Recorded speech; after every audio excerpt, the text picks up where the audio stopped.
Hey everybody, Marcus Crawford here with the Idaho Quadcopter channel. Hey, so today the FAA gave us the final rule for remote ID, plus some additional rules for night flying and flying over people. They issued an executive summary for both of those, and I thought we'd take a minute to take a look at them. Typical of these things, there's a little bit of good and there's some bad, so and there's a bunch of stuff to me that's still really fuzzy, but let's just dig right into it. So the first thing to say is they expect publication at the end of January 2021, and then it will become effective 60 days after publication to the Federal Register, but the rule itself has a 30-month window. So in essence, these rules won't go into effect for essentially 30, I guess that would be 33 months, right? So all not quite 3 years, 2 years and 9 months, because if I'm reading that correctly, it'd be the end of March before the rule became effective. And then the operational rules take effect 30 months after the effective date. So that's 2.5 years.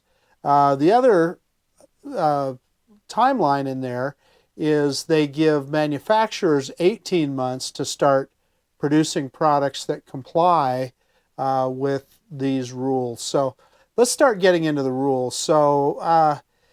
So the good news is that you won't have to subscribe to a service and have a live internet connection to fly your drone. There is remote ID, but it's only going to be with a transmission from your UAV. So I'm not clear on whether that transmission comes from the control station or the drone itself up in the air, or both, maybe possibly both. But let's get into it here. Now, under 249 grams or 0.55 pounds or less, if you're flying recreationally, this does not apply, so you won't even have to worry about remote ID.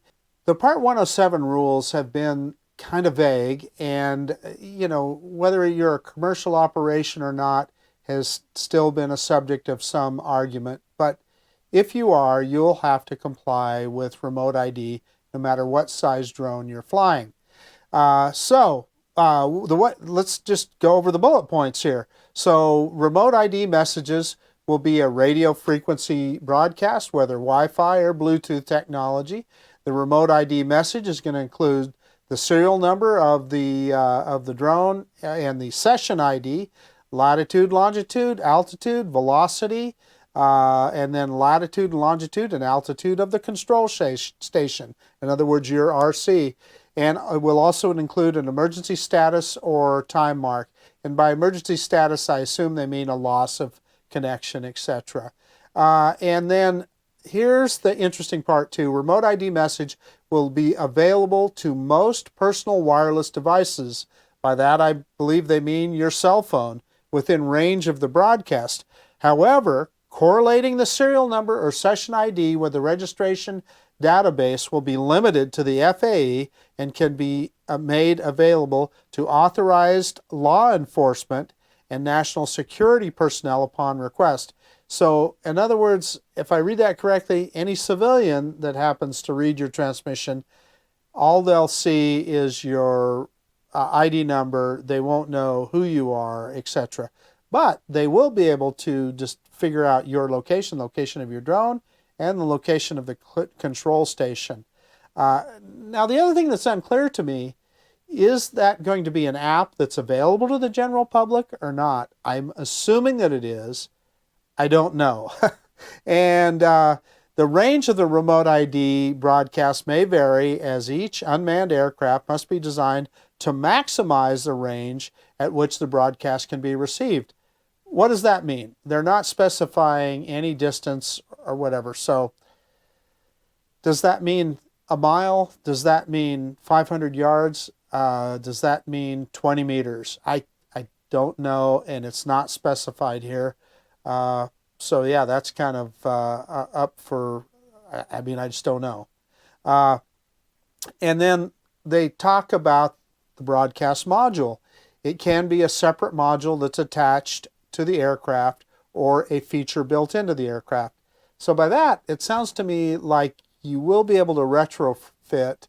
In fact, it says enables retrofit for existing unmanned aircraft. And a broadcast module and serial number must be entered into the registration record for the unmanned aircraft. So the broadcast module includes the same information that we talked about before with regard to lat lon of the control station and the drone, and speed and altitude and all that. And the broadcast module must be operated within visual line of sight at all times. So does that mean that a drone that has the transmitter built in does not have to be within visual line of sight? I don't know, and that's going to be up for interpretation. Broadcast module to broadcast via radio frequency. So basically the same things as a drone that has that feature built into it. In other words, the broadcast built into it. So would we be able to fly beyond visual line of sight if you have a drone that has it built in? Don't know yet, and that's not completely clear. So then they talk about FRIAs. So you would not need remote ID if you're in a FAA recognized identification area. So if you're operating within a FRIA, you have to be within the FRIA and you have to operate with visual line of sight. So the FAA will begin accepting applications for FRIAs 18 months after the effective date of the rule. So if the effective date of the rule is at the end of January, I would assume that that's 18 months of that. FRIA authorizations will be valid for 48 months and may be renewed and may be terminated by the FAA for safety and security reasons. So other organizations will be eligible to apply immediately: community-based organizations and primary and secondary educational institutions, trade schools, colleges, and universities can apply immediately. So then they go into the rule for the manufacturers, and they're talking about how it all begins in 18 months. So I don't think we need to talk about that here because, like I said, it applies to the manufacturers. But understand that within 18 months, they'll have to have some sort of a system that is approved by the FAA. It also says the FAA encourages consensus standards bodies to develop means of compliance and submit them to the FAA for acceptance. So I kind of believe that that means that they want the manufacturers to get together and come up with some kind of a standardized system. There again, that's a little bit of a gray area, so I'm not sure. There's some things that are interesting. The UA cannot take off if the remote ID is not functioning, so they'll have to build that into it. The remote ID cannot be disabled by the operator, so they'll have to build in a fail-safe that you as the operator can't disable it. And then they're talking about unlicensed radio frequency. You radio guys will have to tell me what that is. Yeah, designed to, there again, they talk about design, must be designed to maximize the range at which the broadcast can be received. There's no number built in there, so I'm not sure exactly what they mean by that. They do talk about ADS-B as well. They're okay with ADS-B receivers, but they don't want any ADS-B out, and I completely understand that. They don't want to overwhelm the ADS-B system. It's not designed for as many drones as we would have out there if we were all transmitting. They're making some exceptions. You can get special authorization for the remote ID rule for aeronautical research.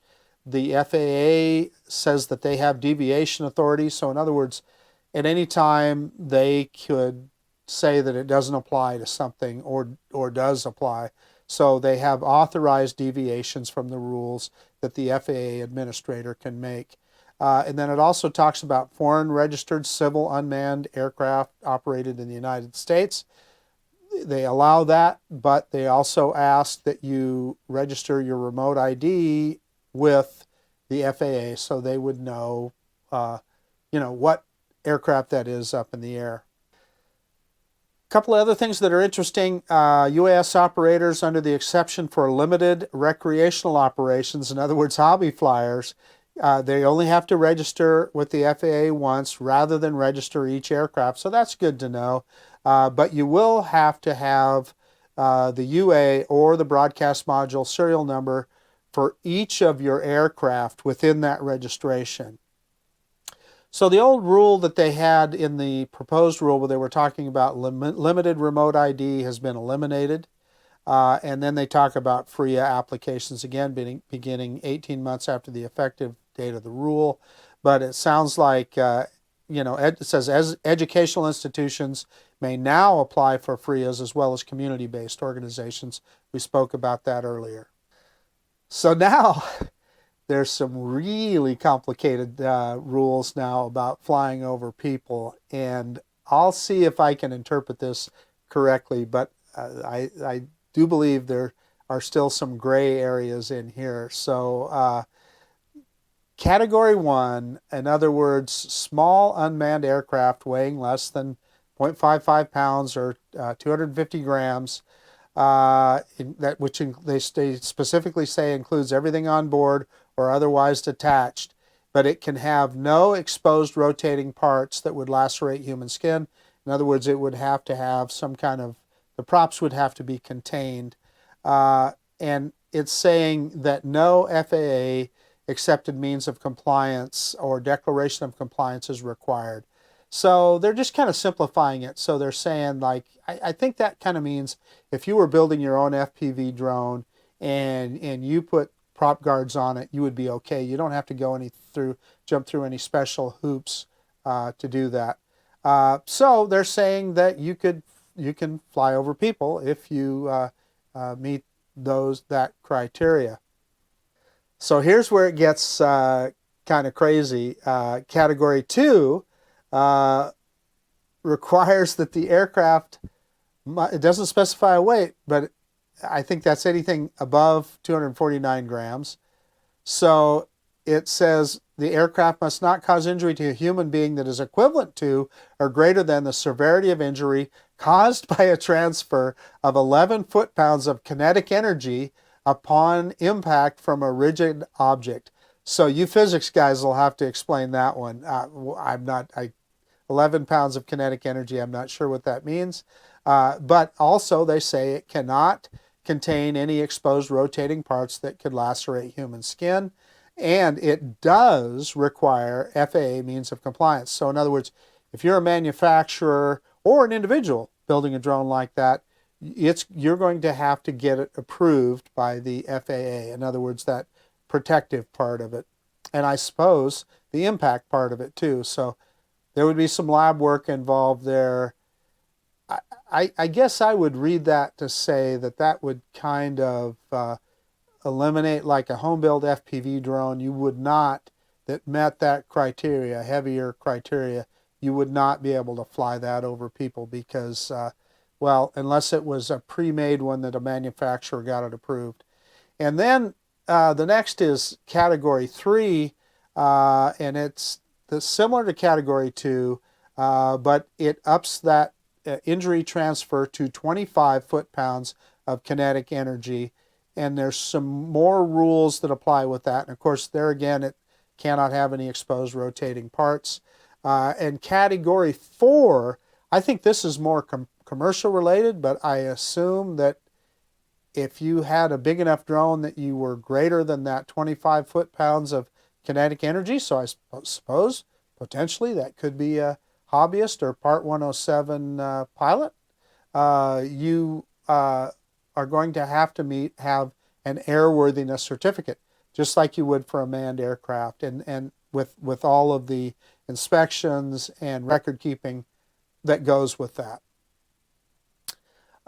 Next on the summary here, they're talking about operations at night. But before we get into that, let's go into more detail here because it gives us more detail about operations over people.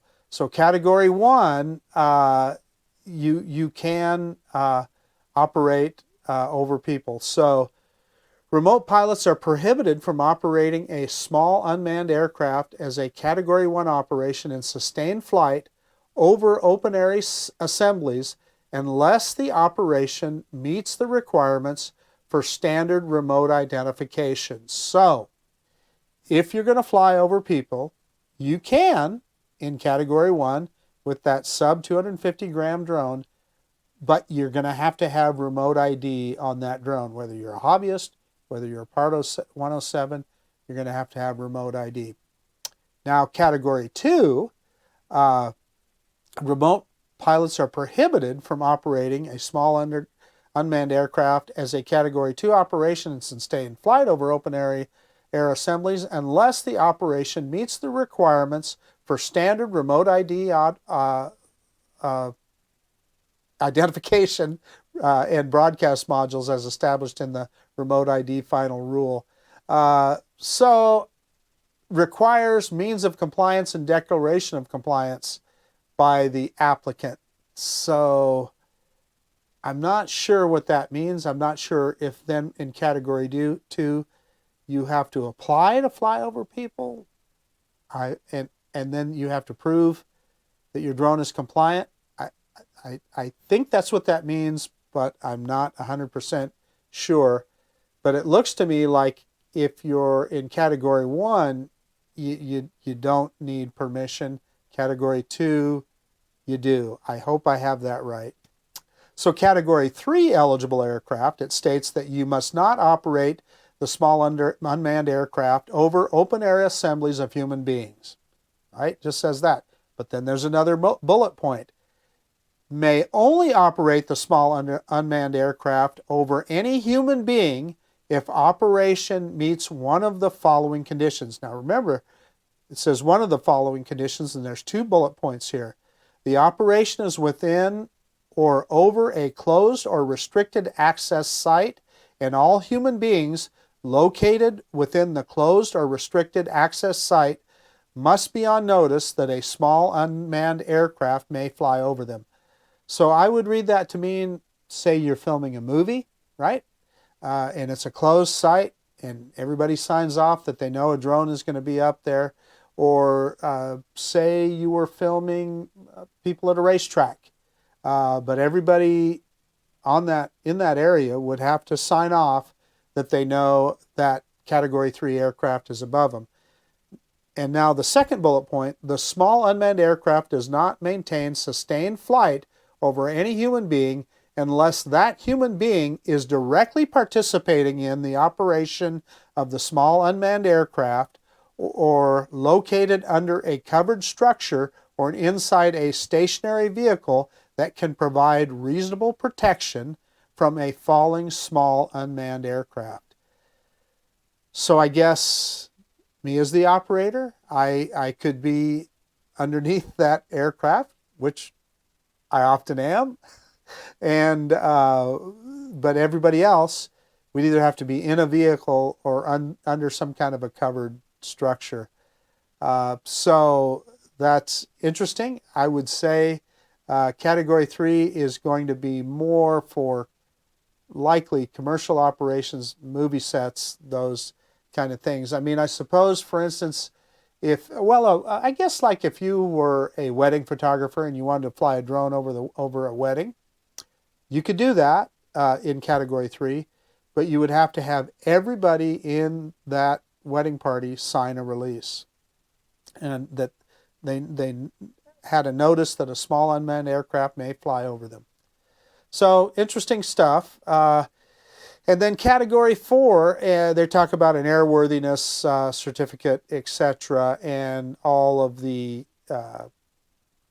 things that you would need to have, just like a manned aircraft. And it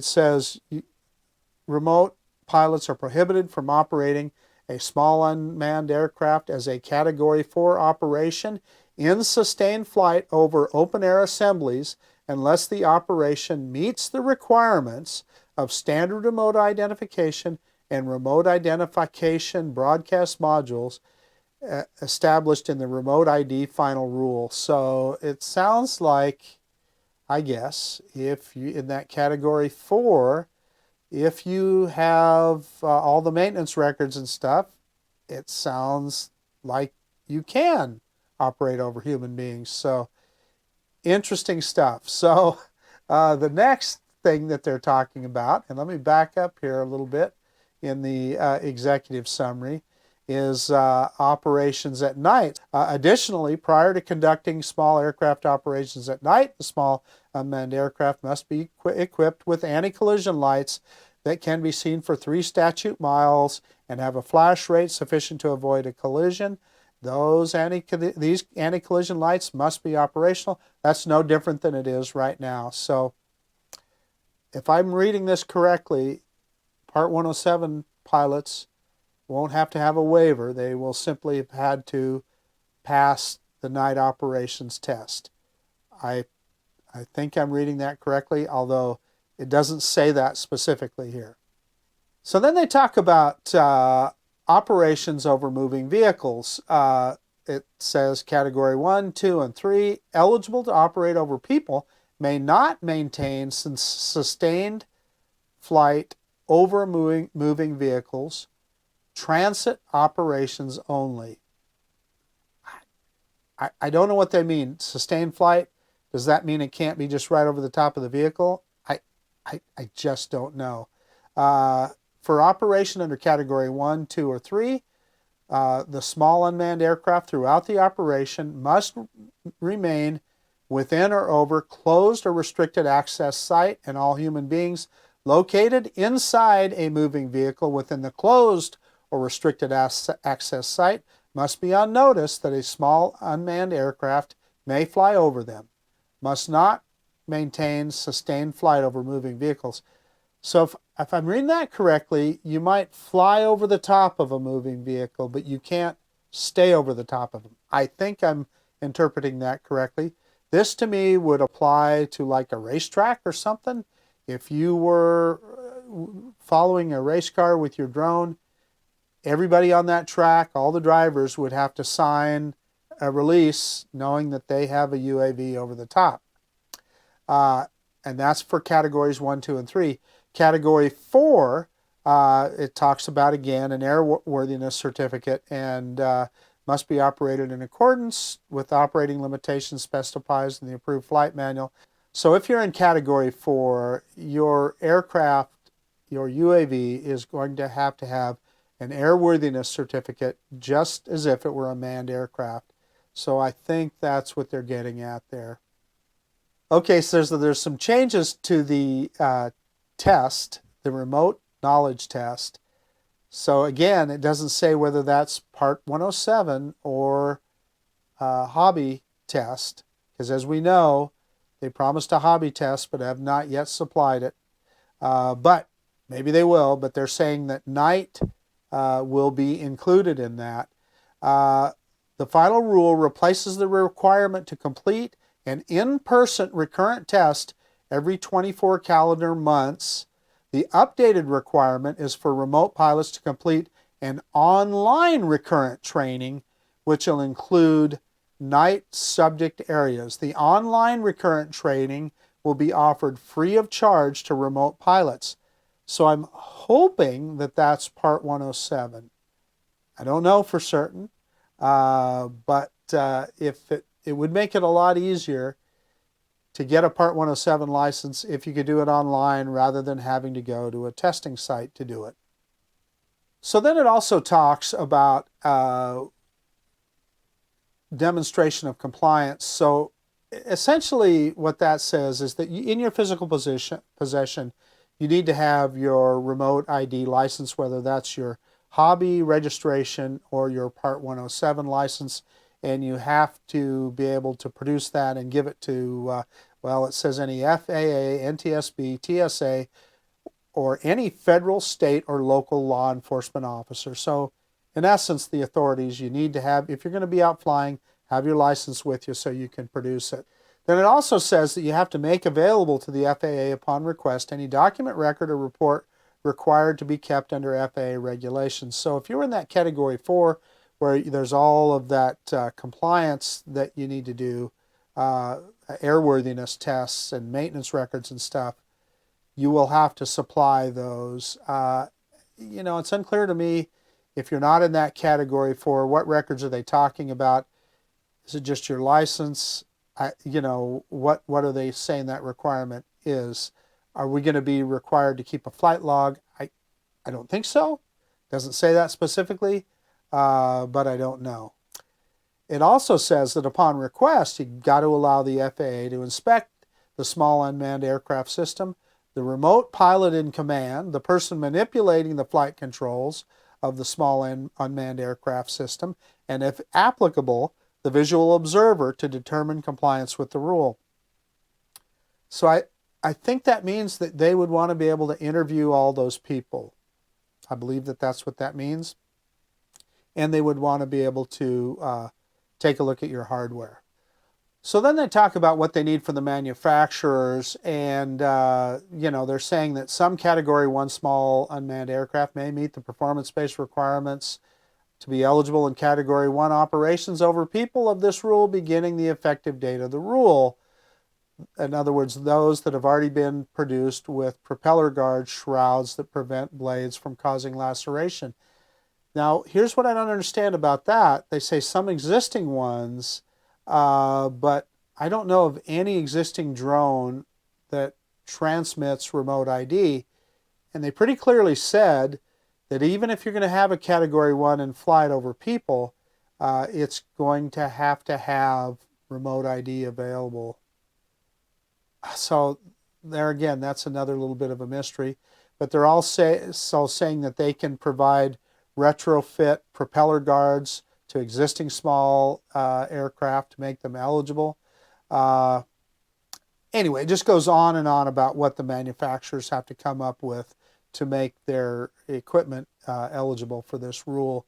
And then at last it gives us some bullet points, major changes from proposed rule to final rule.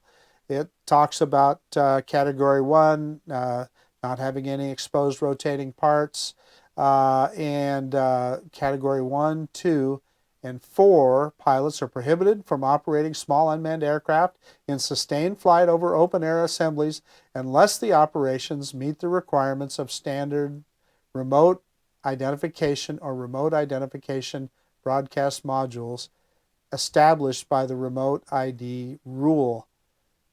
Now, why isn't Category 3 included in that? I'm not sure. But there again, that kind of contradicts what we saw above, that some may already meet it, because I don't know of any of them that have remote ID in them, built into them already. I don't know. There again, there's some gray area here. And then it adds a Category 4 of small unmanned aircraft that may be eligible for operation over people and moving objects. So here again, Category 4 is where it has to meet the same requirements of a manned aircraft and all the record keeping and certification that goes with that. And then the other bullet point is it allows operations over moving vehicles. And the last bullet point is remote pilot owner or person manipulating the controls must have in their physical possession and readily available their remote pilot certificate. So some of this clarifies some things. Some of it, I think, in my opinion, brings up as many questions as it does answers. But overall, I think it is, in some ways, is not as bad as what we thought it would be, and in other ways is equally as frustrating as what we're dealing with now. I guess the big takeaways are that A, you're not going to have to subscribe to any service to fly your drone. B, there are situations now that you will be able to fly over people and vehicles. And C, it's not going to take effect for at least for over 2.5 years. So we've got a while to adjust for this and for some of this stuff to be clarified. And who knows, it may even be changed somewhat before then. So I'm going to refrain from editorializing too much here, but there are continue to be some frustrating things within these rules and regulations, and it is kind of interesting to me that they're regulating essentially our little toy drones more than a lot of other things in our society that appear to be a lot more dangerous. And I'm not quite sure what that's all about, but it is what it is. And at the end of the day, if we want to fly drones, we're going to have to comply with this stuff. So I guess we could all express our opinion by writing to the FAA about this, although I suspect since they published this, it's probably too late for them to change anything based on a letter, but you never know. The other thing you could do is write a letter to your congressman, and maybe there's something, if enough of us wrote in, maybe something would happen, but I kind of doubt it. It's kind of odd. I was kind of hoping that we would get more reasonable regulations, kind of like they have in Canada, but this is what it is. There's still a lot of questions here, so we'll just roll with the punches, and like I said, in not quite 3 years, we'll all be complying with this stuff, and we'll just see how it goes. So in any case, I hope I just didn't confuse you even more. This is Marcus Crawford with the Idaho Quadcopter channel out. And if you like this kind of content, please consider subscribing to my channel. Most of all, I really appreciate you taking the time to look at this video. And of course, we'll see you on the next one. Hey everybody, just get out there, fly your drones, and have fun. Bye now.